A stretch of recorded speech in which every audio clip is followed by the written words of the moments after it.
Ayan guys, magluluto ako ng munggo o balatong para mas mabilis siyang matanggal ba guys yung balat niya. Ibabad natin ng mga ilang oras or overnight para mas madali siyang matanggal. O, di ba? Yan na lang o. Yan guys o, di ba? Napatanggal na yung ng kusa kahit yung balat niya. Diba guys? Then, binabad ko to kaninang umaga. Mga 4 hours na siguro. Dapat mas matagal pa. Ayan o. Overnight, mas maigi. Mas maganda kung overnight para matanggal talaga lahat yung balat niya. So, ayan guys. Pakuluin muna natin. Ayan.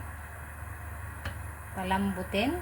Para matanggal yung mga hindi lahat natanggal yung balat niya, kaya papalambutin muna natin. So ayan guys, ito na yung ating pinalambot na munggo. So, ang gagawin natin guys, ayan, tatanggalin lang natin itong mga ilang green o mga ilang balat guys. Ayan, sasalain natin dito. Huwag natin itatapon yung tubig. Ayan, dahil gagamitin natin yan mamaya. O, diba guys? Ayan, okay na ito. O, diba guys, ang bilis lumambot. So, ayan guys, tinanggal ko na yung mga ilang balat kanina. Tatanggalin natin lahat yung tubig niyan. Dahil igigisa natin mamaya itong munggo. Ayan. Okay, pwede na to. Ayan. So, itong tubig, huwag natin itatapon. Ayan. Huwag natin, kasi pwede natin gamitin yan mamaya. So, ayan. So, ito na yung ating munggo guys, na napalambot. Iset aside muna natin. Saka ito rin yung tubig niya kanina. Ayan. So, ito naman yung ating karne guys. Imamarinate muna natin ito bago natin siyang gisain. Maglalagay lang tayo ng salt, paminta,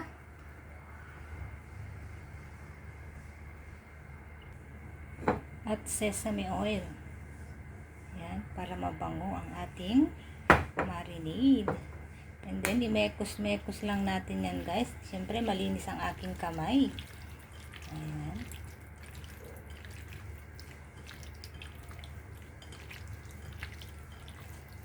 Ayan guys, kapag okay na, gigisa na natin. So, ayan guys. Painitin muna natin itong ating paglulutuan.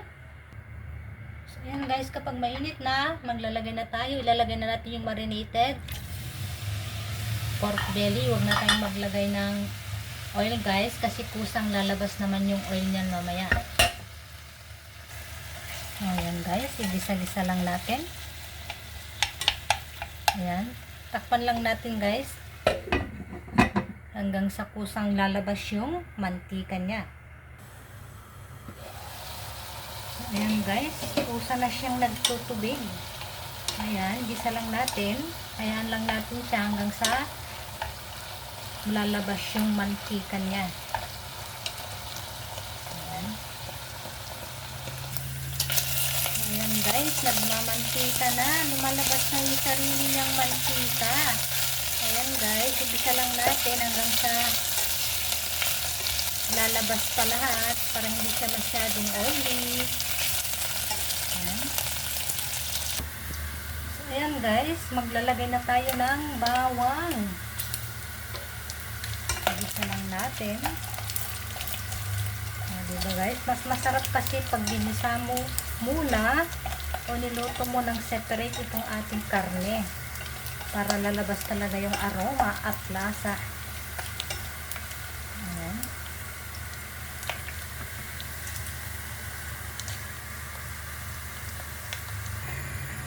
ayan guys, kapag okay na, maglalagay na tayo ng kamatis.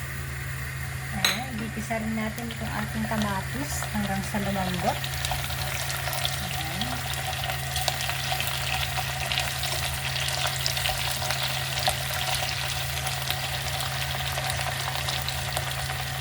Ayan, takpan muna natin. So ayan guys, okay na, maglalagay na tayo. Ilalagay na natin yung munggo. Ito guys, yung binalotan natin kanina. Ayan. Igigisa muna natin.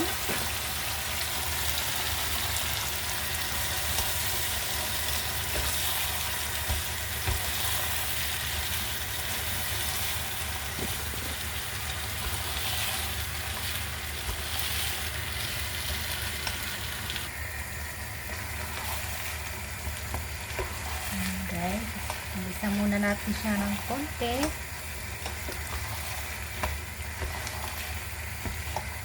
Ayan, kapag okay na, ilalagay na natin yung tinanggal natin tubig kanina o yung sabaw niya. Ayan. Muna natin ilagay lahat para hindi siya masyado matubig. Ayan guys, palambutin natin ulit. Hanggang sa mag-flavor lahat yung sangkap, lalo na yung ating kamatis. So, ayan guys, takpan na natin. So, ito naman ang ating isasahog guys, ampalaya.